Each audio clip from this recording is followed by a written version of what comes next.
పోటీ చేసినప్పుడు అక్కడి నుంచి మహేశ్వర్ రెడ్డి విజయం సాధించిన పరిస్థితి ఉమ్మడి ఆదిలాబాద్ జిల్లాలో. జనసేన ప్రభావం ఎంతవరకు ఉండబోతుంది? అంటే గిరిజన సమస్యలను ఎలుగెత్తి చెప్పడంలో పవన్ కళ్యాణ్ ముఖ్య పాత్ర పోషిస్తున్నారు. ఒక రకంగా గిరిజనులను ఆకర్షించగలిగారు, వారి సమస్యలను తీర్చగలిగారు. ఎంతమంది రాజకీయ నాయకులు వచ్చినా ఆ సమస్యలను తీర్చలేదు, కానీ పవన్ కళ్యాణ్ తీరుస్తున్నారు అన్న టాక్ వినిపిస్తోంది. సో ఆదిలాబాద్లో జనసేనకు స్కోప్ ఉంటుందా? ప్రస్తుత పరిస్థితులు ఏ విధంగా ఉన్నాయి అక్కడ? Yes Vamshi, good evening. ఇటు తెలంగాణలో రానున్న మున్సిపల్ ఎన్నికలతో పాటు గ్రేటర్ ఎన్నికల్లో జనసేన పార్టీ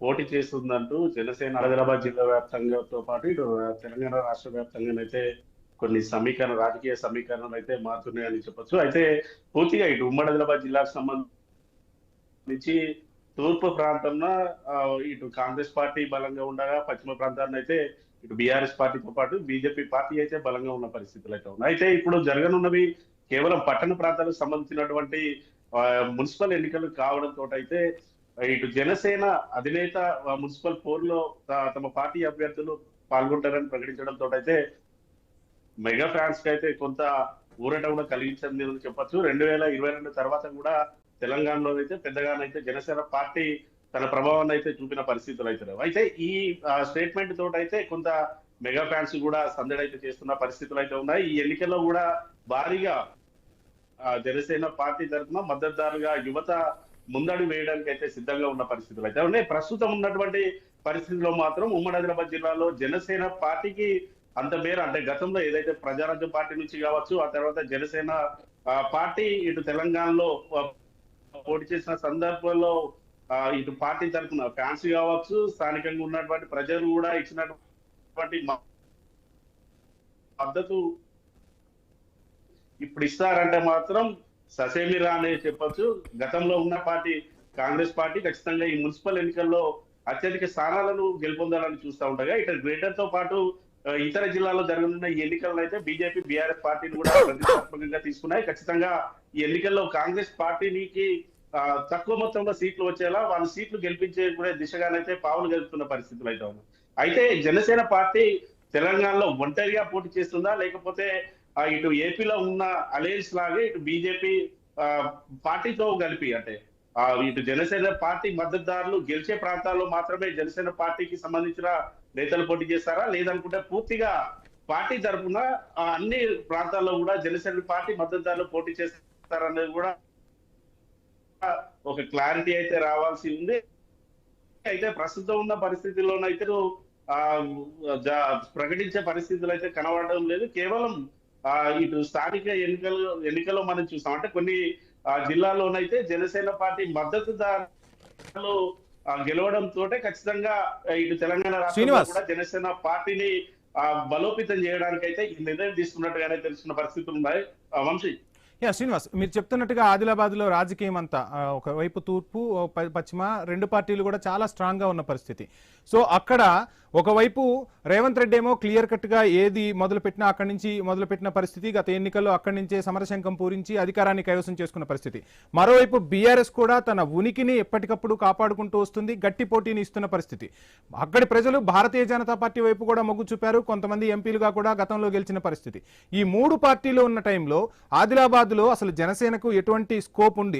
గతంలో మాట్లాడుకుంటే అప్పుడు ఉమ్మడి ఆంధ్రప్రదేశ్లో ఉన్నప్పుడు చిరంజీవి అభిమానులు అవ్వచ్చు, ఇటు పవన్ కళ్యాణ్ అభిమానులు అవ్వచ్చు, ప్రజారాజ్యం పార్టీకి మొగ్గు చూపారు. ఇప్పుడు ఆదిలాబాద్ అనగానే, తెలంగాణ అనగానే గుర్తొచ్చేది ప్రాంతీయ అభిమానం. ఇంతకు ముందు మనం ఎమ్మెల్యేతో మాట్లాడినప్పుడు కూడా, రాకేష్ గారితో మాట్లాడినప్పుడు కూడా ఆయన కూడా చెప్తున్న పరిస్థితి ఏంటంటే అప్పుడు పరిస్థితులు వేరు, ఇప్పుడు పరిస్థితులు వేరు.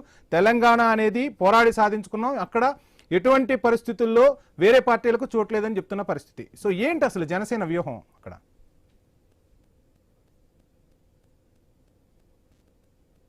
Srinivas, some technical issue continue అవుతుంది. రైట్, మొత్తంగా జనసేన తెలంగాణలో పాగా వేసేందుకైతే ముమ్మర కసరత్తు అయితే చేస్తున్నట్లయితే ప్రస్తుతం శ్రీనివాస్ కంటిన్యూ. ఎస్ వంశీ, ఈ రానున్న ఎన్నికలు మాత్రం ఖచ్చితంగా ఇటు కాంగ్రెస్, బీఆర్ఎస్, బీజేపీ పార్టీల మధ్య మాత్రమే ఉంటాయి తప్ప అలయన్స్ లో జనసేన పార్టీ వచ్చినా, లేదనుకుంటే ఒంటరిగా జనసేన పార్టీ పోటీ చేసినా కూడా జనసేన పార్టీకి అయితే పూర్తి స్థాయిలో మద్దతు తెలిపే అవకాశాలు అయితే ఇటు ఉమ్మడి ఆదిలాబాద్ జిల్లా వ్యాప్తంగా అయితే ఎక్కడ కూడా కనబడని పరిస్థితులు అండి. కాకుంటే కొద్దిగా గొప్ప ఒకటో రెండో చోట్ల మాత్రం జనసేన పార్టీ తరఫున పోటీ చేసే మద్దతుదారులు గెలిచే అవకాశాలు ఉన్నాయి తప్ప పూర్తి స్థాయిలో పార్టీకి మద్దతు తెలిపే సందర్భాలు అయితే కనబడలేదు.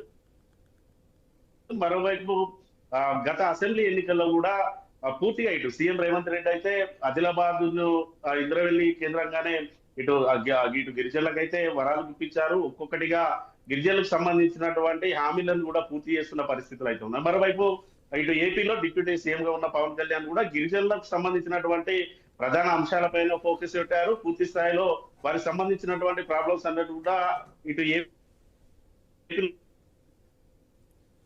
క్లియర్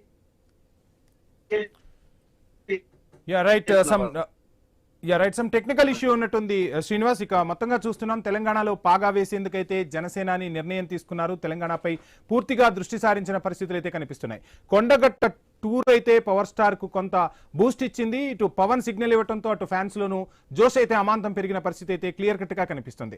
ఇక ఇదే అంశంపై ప్రత్యర్థి పార్టీలు అయితే చర్చించుకుంటున్నాయి. కానీ అన్ని పార్టీలలో అన్ని ప్రాంతాలలో రాజకీయం వేరుంటుంది. తెలంగాణలో రాజకీయం ఖచ్చితంగా వేరుంటుంది. ఇక్కడ తెలంగాణ సాధించుకుందే పోరాడి సాధించుకున్నారు. ప్రాంతీయ అభిమానంతో సాధించుకున్న తెలంగాణలో పురుడు పోసుకున్న పార్టీలు, తెలంగాణ ఆశల కోసం ఆకాంక్షల కోసం పోరాడే పార్టీలకే ఇక్కడ స్కోప్ ఉంటుంది అనేది మాత్రం రాజకీయ నాయకుల నుంచి వినిపిస్తున్న వర్షన్. సో ఏది ఏమైనా ఒక తరం మారుతుంది. ఆ తరం మారినప్పుడు యువతరాన్ని అట్రాక్ట్ చేయబోతున్నాం. అదేవిధంగా పార్టీలు ఎక్కువైపోయాయి, నాయకులు ఎక్కువైపోయారు. వాళ్ళకి సీట్లు రాని పరిస్థితుల్లో ఎవరి పక్షాన అయితే అంటే పేదల పక్షాన గళం వినిపించేందుకు అణగారిన వర్గాలకు టికెట్లు ఇచ్చి వారిని రాజకీయంగా చైతన్యవంతం చేస్తాం, యువతరాన్ని ముందుకు తీసుకొస్తాం, రాతను మారుస్తాం, అంటే రాజకీయాల్లో కొత్త మార్పును తీసుకొస్తామంటూ కూడా పవన్ కళ్యాణ్ కు సంబంధించిన జనసేన నాయకులు చెప్తున్న పరిస్థితి. మరి తెలంగాణలో అటువంటి పరిస్థితులు ఉంటాయా?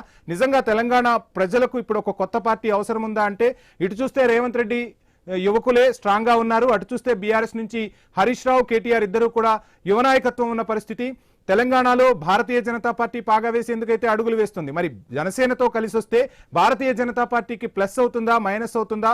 ఈ ఈక్వేషన్ ని చెక్ చేసే ప్రయత్నం ఏమైనా